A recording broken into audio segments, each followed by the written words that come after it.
Welcome to the state edition of the Debbie Kelly Show. I'm Andrew Olson, joined with head baseball coach Kenny Kerner, head volleyball coach Debbie Kelly, junior volleyball players Jess Johns and Kennedy Rousey. So, first off, congratulations, ladies. Thanks. Big win last week over Southeastern. What was going on? You got down 17-9, second set. What's going through your head? Sure. When we started losing, we kind of was just like giving them the ball to throw it back in our faces, and that doesn't work. So once you kind of start becoming the one to hit it in their faces, it works. That's a simple game. Yeah. There you go. Candy, how about you? What are you thinking? There's a couple points where we kind of started hesitating at things, and I really think once we got ourselves together, composed, and we just really dominated. That lead back. Coach, was there any magic advice or anything? Do you even remember what you did? No, I think, we had to call a couple timeouts during that run of theirs. And I think it was more just to get them settled down and quit them from thinking ahead and just think about the next point. And I think once they did that, and then some good things started happening, and then they just built upon what was happening to finish off that second set. Yeah, I was thinking I guess going 3 sets isn't bad, and then I was thinking we don't want to go you through start that. creeping, and it's like, well, maybe we'll win now, and that's easier, right? I was sitting next to Ryan Odding, and of course it was the end of the world. They were down there, and I was like, calm down. Every play. They have it. Yeah. Okay, so let's talk about Freeport Akron, who you're going to face on Friday at 9 in the morning at Redbird Arena. Last season, the Lady Bulldogs finished third place in 1A. They were 39-3. This year, they're 39-1. Their only loss this year is to Genoa Kingston, who they beat, so they've technically beat every team they've played. They've only gone 3 sets 3 times this year, and the team that beat them, Genoa Kingston, is playing in the semis of Class 2A. And we played them already, and we lost 21-9, 21-17. What are your thoughts on taking on Akron? What do we got to look for? I really think our blocking has really stepped up. We were watching film today, and we were just kind of slow, and we kind of got in our own heads during that game. So I really think we've stepped it up a lot this postseason, and I really think it'll be a really good, fun game. Yeah.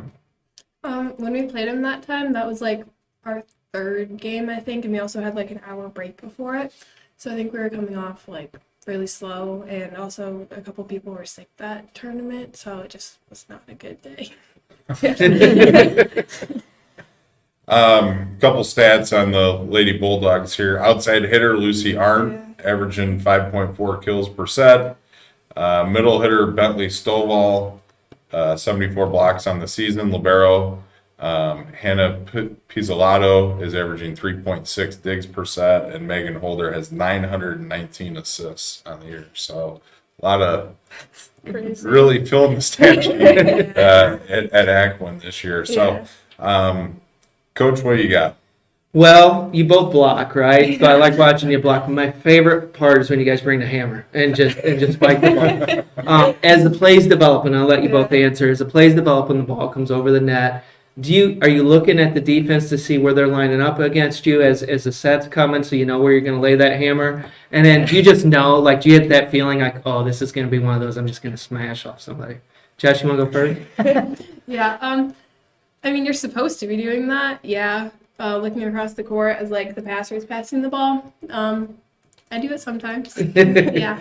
And then, every time I see that ball coming from Katie or Molly, and I'm like, oh, this is going to be a really good hit, I always miss it. So I try not to do that. I really think for me, when they just lollipop that ball over, and I know it's a good pass, and I know I'm just going to put it down, it's like the best feeling ever. Just to know that our passers are doing a great job getting the ball up.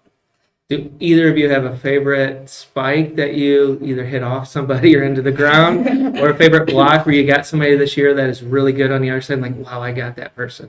Either of you have one of those moments this year? Or Oh, I have one from last year. you can use last year's. Who'd you get? I got Leah Kalina. From the fire. Oh, man. Kennedy? I think we were playing our last Aquin game, and I blocked it against the Lucy, the outside hitter, and I think that was just a really big momentum changer for us. Yeah. And it just felt so good to put Yeah. it down on her. Some stats for the Comets. Jess is averaging 4.1 kills per set, 3.1 digs per set. Kennedy, 3.1 kills per set, and 71 blocks on the season. And, Katie Grunning couldn't make it to the interview tonight. She has 76 aces and 376 assists. And, something I was talking to some fans about on Friday, looking out at our starters and just really the whole team, there's a lot of Newman graduates, daughters on the team, like Katie's dad, state champion wrestler, was on the 93 football team, Sam's dad on the 93 football team. A lot of alumni connections just within this team. So I think that's really cool.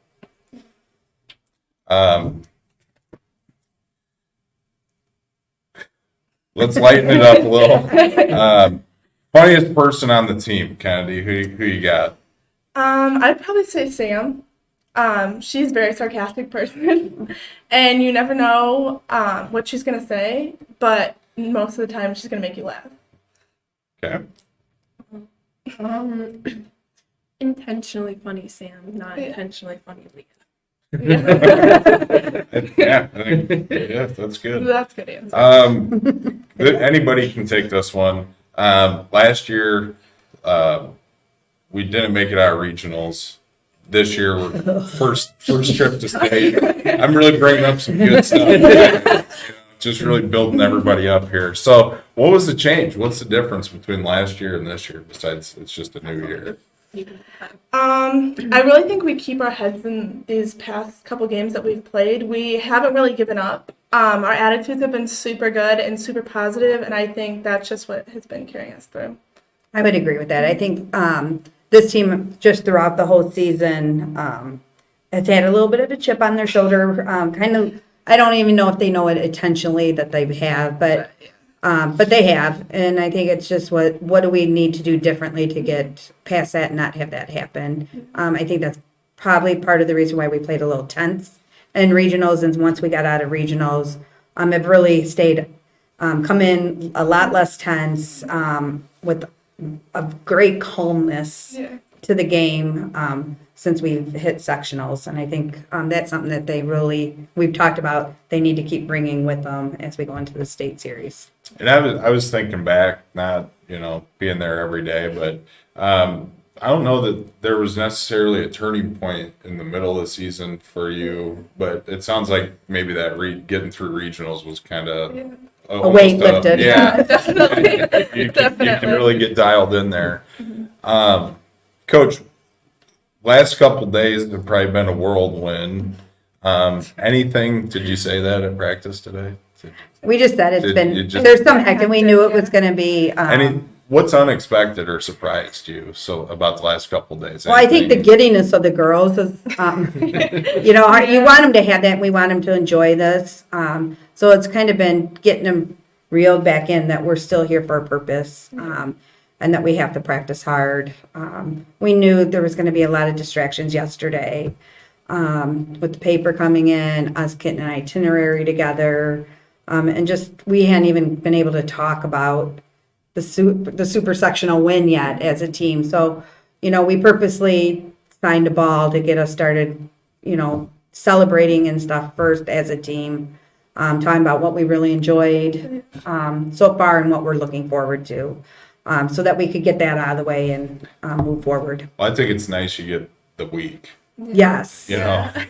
instead of like you win Tuesday, you got to be there Thursday. Yeah. It was super hectic last week. Last week was very hectic So and tiring. Definitely. I think for the fans too. Yeah. Kenny, How what? about superstitions before the game? Do you guys all listen to the same music, wear something that you always wear, eat something that day at lunch? Jess, what's your superstition before a game? Black coffee. Black coffee. Coffee. Wow. Yeah. Nice. Yeah. Kennedy. I think for us, it's just after we say our Hail Mary, we always have this one song that we play, and it just gets us rallied up. I have no clue, but it's a good one. I don't know the song name. Sing it. Can you sing it a little bit for the fans? I'll pass. Deb? No, we don't want to sing it. It's not. Kenny's singing days are over. Yeah. She was really Oh, you don't need to bring that up. really good at singing in grade school. Never heard much. Yeah, I was the leader. Yes. They've had some good throwback songs Oh, on yeah. the bus as well, so. You got anything else? No. Okay, we'll leave you with this before we sign out here. And anybody can say it. All of you can say it. Finish this sentence. Newman's trip to state will be successful. If we go in being very calm and sticking to our game and playing together. Having a lot of energy and, just carrying through and pushing. If we don't suck. All right. Okay. All right. So that's That's a good one, that is the lady comments. They will be in action 9 a.m. Redbird Arena, taking on Freeport Aquin. The winner will advance to the state championship Saturday morning at 10:30 to face the winner of Springfield Lutheran, Norris City, Omaha, Enfield. So, Kenny, you know where that is? I do. Just southeast of St. Louis, a little bit from Carbondale. All right. Don't forget to like and subscribe Newman Media on YouTube. And signing off for everybody on the state edition of the Debbie Kelly Show. Go Comets. Thank you. Thanks.